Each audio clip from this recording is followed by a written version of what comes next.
I think self-betrayal and learning your own worth is a long process because when you're not respecting your own time and energy and realizing the full preciousness of the value that you offer this world, you may feel as you grow and progress spiritually, you may feel like you're giving your time and energy, or you look back on a relationship or friendship that to someone that didn't deserve it, or to someone that was not matching you, did not care in the way that you care, was not treating you as sacred in the way that you needed to be treated as sacred. Um, so the anger of self-betrayal can be a great motivator. It can be a great source of inspiration for realizing that you used to think as a codependent people pleaser, it may be that you used to think that you needed to be there for everyone. You needed to show up at everything. You needed to like impress them because your sense of self-worth was so tied to being everyone's best friend or helping everyone or um, sort of like just being there for everyone, and realizing that, you know, when you spend time with certain people, you don't feel nourished. You don't feel like they're really hearing you. You feel like they're just going through the motions, like they can't really hear and understand your heart. So that's painful because you start to get irritated after a while. You feel like people can't match you. So it can lead to a certain anger and isolation when you're taking your power back in that phase, because you're becoming crystal clear and developing this razor sharp discernment and realizing that um, not everyone's worth your time and energy. You don't have to like appease people. Like they can be mad, they can be annoyed if you're not um, showing up for them in the way that you'd like. But you realize eventually you don't feel as guilty because you realize you're taking more of your own power back, you're finding your own value. And I know it's tough to feel like you're stuck in an anger where you're beating yourself up for a long time. If maybe you were mistreated in a relationship, maybe you were undervaluing yourself, you were loving a person, forgiving a person, giving a person a million chances, and they kept disrespecting you, they kept acting childish.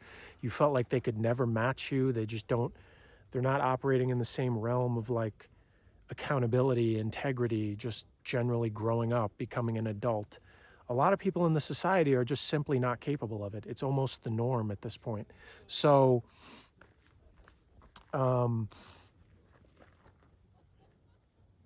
what I'm saying is we have to use this as leverage. We have to use this anger as a way to leverage ourselves and take our own power back, and realize that a lot of people, yeah, they're going to waste your time. You're going to feel drained.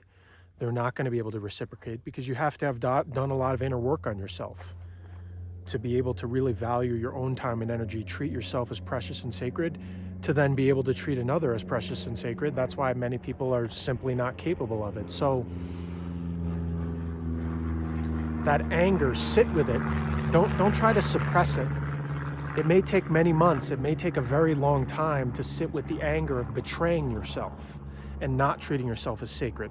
And when you realize that there's just simply percentage-wise not that many people in the world that can love in a sacred way, that can give real love, real attention, real care, real nourishment in that way.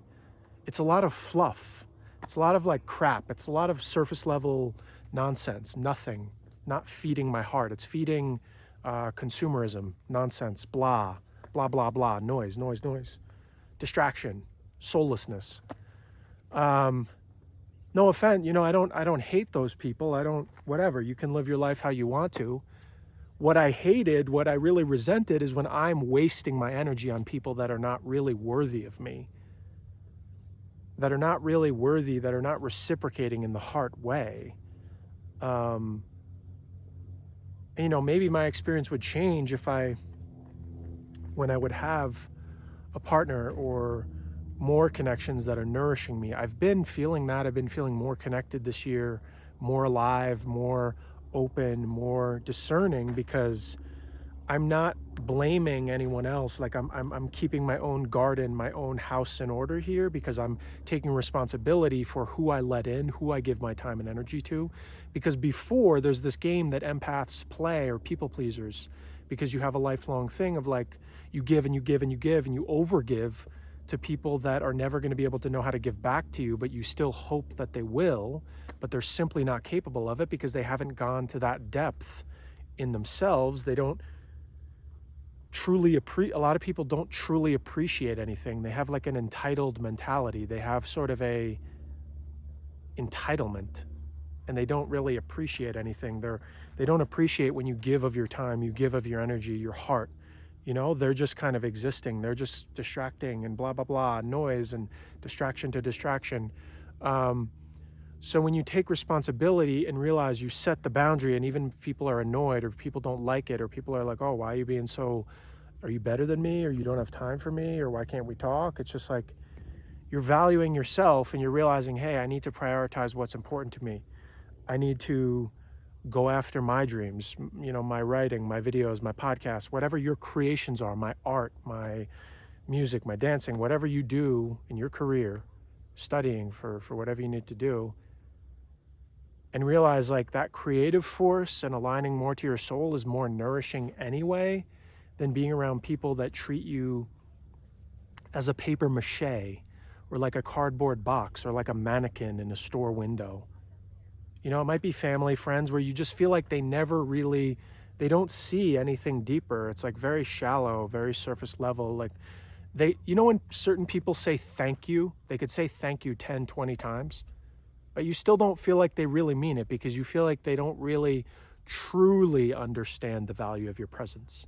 They don't truly understand when you say your heart is broken and you're sad and you're just trying to get through the day and you're talking to them or you meet up with them or whatever, and that you're really trying your hardest and you're giving of yourself, and then on the other hand, there's people that in your life, friends or family, that they never even need to say the word thank you.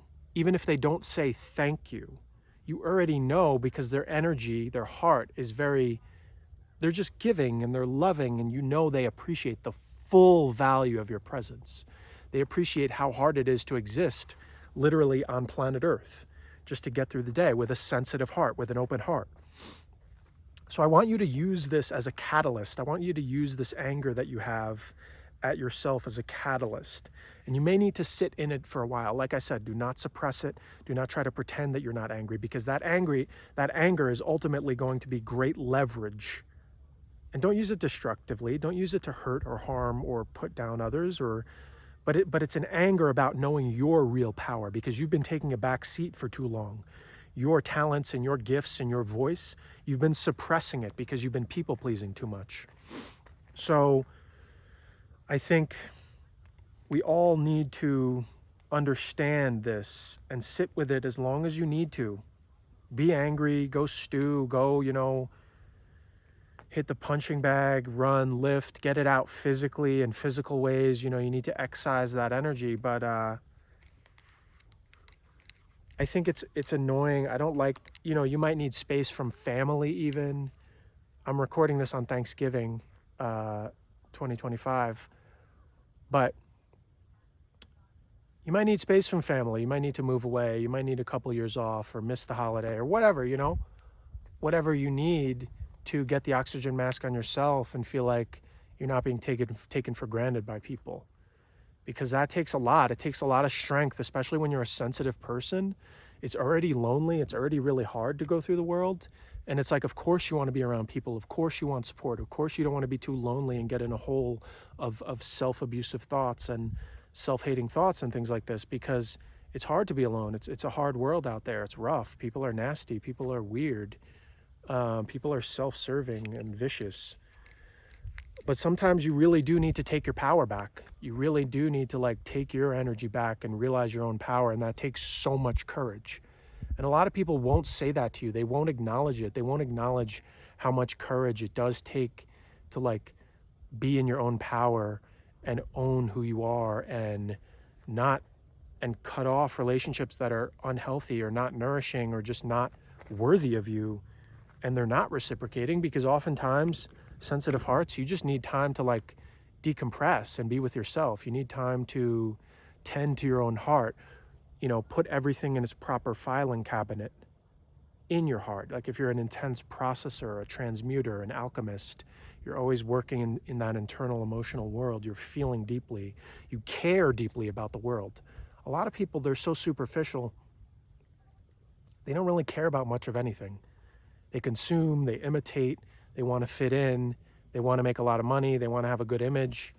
People are like, that's the weird thing. It's like you give people way more credit than even they deserve, because people are super shallow and childish. Like, I'm not saying that to put them down. I'm just saying it's because it's true. Because if you assume that they have the capability of integrity, values, higher wisdom, higher love, higher maturity, you'll literally just waste your whole life. You'll waste years and years and years of your life hoping and pining and pleading. Oh, I see their potential. Oh, I see their higher self. I see this, I see that. And that's the thing. You might have that gift of seeing the God in people, seeing the highest vision, the highest love, the highest self.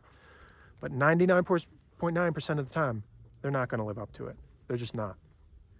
I'm not saying it's not a good quality. It's a great trait to see that in people and bring that out in people, but especially, and that might be more in working relationships, in mentorships, in friendships, but like, especially when it comes to like a partner, a husband, a wife, you don't want to be having someone that's like a project. You don't want to be having someone where you're always having to do the labor, you're always having to do the emotional work, because and pull them up and teach them and ask them how to have empathy and beg and plead and, do backflips and cartwheels. Because for sensitive hearts, it's different. It's like sensitive, loving hearts, as opposed to, let's just be honest, a lot of the world that is just emotionally cold, closed off, materialistic, in more of the realm of trauma bonds. And, oh, I have a nice Christmas card, and we work at a good job, and I found a husband or a wife with a good status, and we have kids, and now we can show our kids to our parents, and we checked off the boxes, and it's all soulless. And they're not actually caring about the kid's mental health. They're not actually being emotionally present for the kid. They're probably passing down the same crap that they got from their parents, or they're just giving a kid a phone or an iPad at like 7 years old. So what is the iPad going to raise the kid? Because you don't have the emotional awareness or the discipline to actually be there for the kid when he's crying or screaming or having a meltdown, and the kid just needs love. The kid needs true presence. But it's truly like children raising children a lot of the times in today's society. They never grew up, because when we live in this, infantilized society where people don't really grow up, I hate to be the boogeyman. I'm not saying there's not good people out there raising great children, but they do seem to be more in the lower percentage of people. And, a lot of people, it wouldn't even occur to them to say this because they're just don't see it. They can't perceive deeper. They can't perceive deeper what the child actually needs. They're trying to force things on them, push things on them, discipline them, and be like rough and harsh when the kid needs love. Like, I feel like I would have had such a different childhood if I had love, instead of like them trying to just say, hey, do this, get better grades, you better do this or else you don't get love. Because then I just learned that love is something was fake and transactional and conditional. But I don't resent it, because I learned, and I grew up as a person to learn that most love in this world is fake. Most of it's fake. So I'm not going to waste my whole life begging and pleading for people that, don't have a deeper, divine, sacred, real love. I'm not going to waste my energy trying to make them do it. So, and you might perceive me as cynical or nihilistic, but that's fine. That's okay. That's your reality. That's how you perceive things, whatever. This is how I am, I want the real thing. I don't like fluff and performativeness. It just drains the hell out of me. It drains my soul. So what I was saying about empowering yourself, we have to take up this responsibility and realize that you need to be your own best friend. You need to be your motivational speaker. You need to be your coach internally. You need to inspire yourself every day. Because the more you grow, the more you progress in finding that inner power, finding that inner foundation in your heart and your soul and your energy, your mind, your body, spirit, unifying, the more you realize that you just get further and further away from people. That they don't really like working off being validated by others is great. Being seen and applauded by others is great. Of course, you want approval. You want to feel appreciated. You want to feel like you have feedback. You want to feel like you're being received by people, of course. But the more you progress, the more you realize, hey, it's just me. I have to be fierce. I have to motivate myself every day. I have to be excited about doing what I'm doing in my purpose, or sharing or speaking or writing.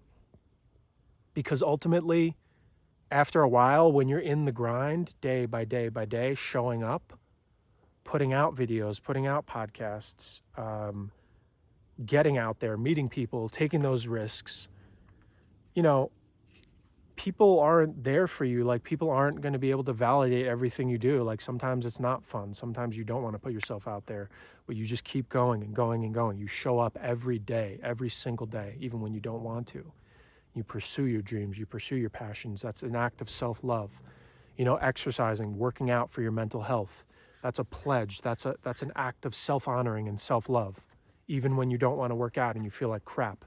That's usually the time you need it, because it's going to help shift your mind state. So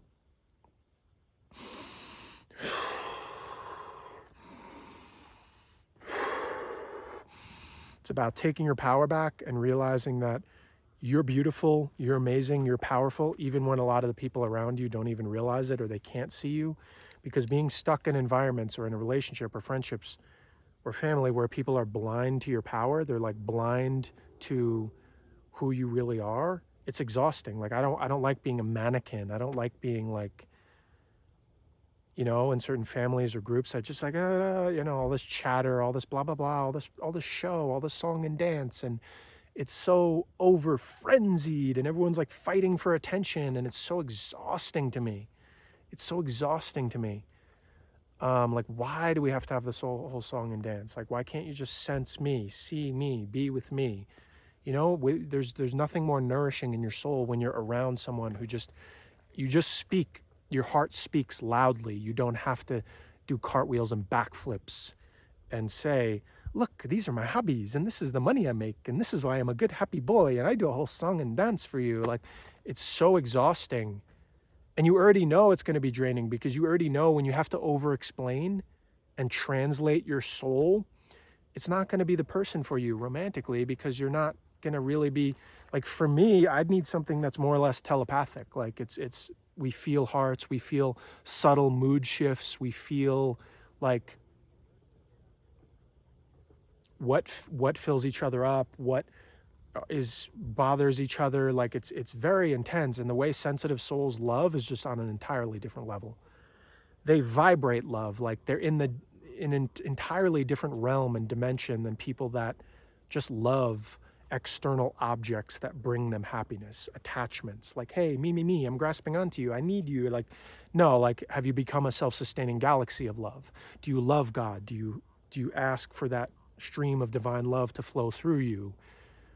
I know I sound intense and demanding, but I am. But whatever I would ask out of a partner, trust me, I've done it, 1,000-fold within myself first before I would expect that out of a partner, of course, because I'm the hardest on myself in that way, and I demand the most out of myself in that way. And that's how I'm progressing and becoming a better Peter. And I've experienced a lot of big shifts in my life the last few years. I've come through some like really rough times, really rough mental and emotional health times where I didn't feel supported, I didn't have anyone, and I had to pull myself through. So this is like spoken from experience, spoken from a perspective of victory, spoken from a perspective of feeling like I was getting crushed, but digging my way out of that hole every day. So let's learn how to take our power back. Let's learn how to value ourselves. Let's learn that you might be lonely for a while. You might have high standards. If you're a deep lover and you want to be met in that way, you want to be fully supported, fully appreciated, fully matched in the love in your heart that is tremendous, that is magnificent, that is capable of impacting and changing this world in amazing ways. But if you're weighed down by friendships, family, romantic relationship, and people that don't even see you, don't even like acknowledge and appreciate you, of course, you're just going to feel like crap. You're not going to feel good if you're surrounded by people that are not really supporting you, that are not really being there for you. You know, you want to be seen, you want to be loved, you know? You can be, and if you can even be a popular person that's known by many people and respected by many people, but still, if you're tapping into that sacred love in your heart, the only thing you really want, the only thing that's going to quench that thirst is someone that really sees your heart and soul, that sees the full capacity of you. And I think it's like, it's rare in this lifetime, in friends, family, romance, to be around people that do truly appreciate you. So treasure it and go out there and search for it. Search for it because you're worth it. I don't know if you have to move cities, go somewhere, like, you know, ask someone out, make a move, take a risk rejection, whatever it is, just go for it because you are worth it. You are worth it. You are worth being around other people and being in the love that you truly deserve, in the love that you truly are capable of. Never doubt it. Keep pouring into yourself. Keep being relentless with your inspiration, your motivation, being in your power. Just double down on your courage, double down on your faith, double down on your prayers, even when you don't have anyone else around you, or this world seems so lame and cowardly, and just like there's just a lot of followers and sheep and people that don't care, don't appreciate, they flake out, they're not following you on your growth path, they act weird, they act jealous, they act like, oh, you're too good for us now, or there's just a vibrational shift. And that's why it's like, it's the road less traveled, but you're going to find those people that truly see your soul. You're going to find those people that truly value you and see you because you're worth it. And you deserve it. And it's a good day of reflection today, Thanksgiving 2025. We're going to make it a great year. I see positive things for myself and all of you.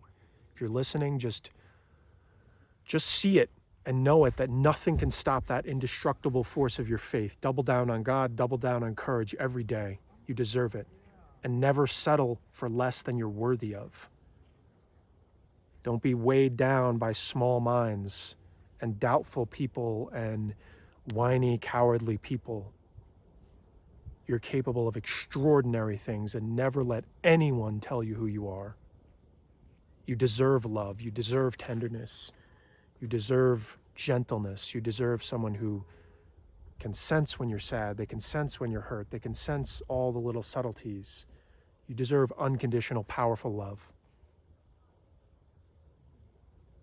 So thank you so much, and be well, okay?